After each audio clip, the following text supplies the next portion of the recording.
Zdravo svima! Dobrodošli na kanal Šta za ručak. Danas pravimo punjene žerbu kuglice.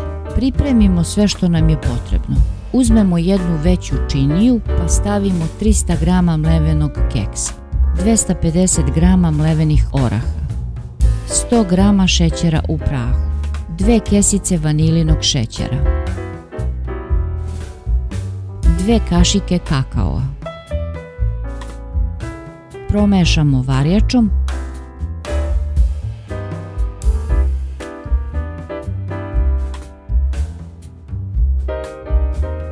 pa dodamo 100 g razmekšanog margarina i 2 kašike džema od kajsija.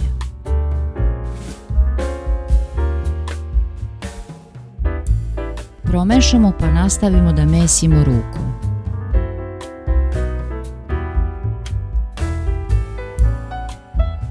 Kada se sve izjednači, dodamo vrlo malo soka od narandže kako bismo dobili smesu laku za oblikovanje.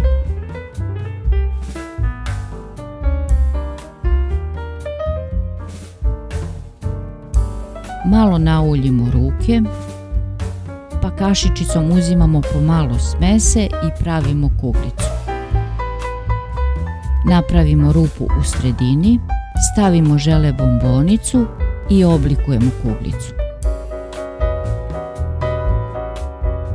Ređamo na poslužavnik. Kada napravimo sve kuglice, rastopimo 200 g čokolade, 1 kašiku ulja, valjamo kuglice u čokoladu i ređamo na papir za pečenje. Možemo da koristimo i belu čokoladu i da obojimo po želji. Kada se kuglice osuše, stavimo ih u papirne korpice.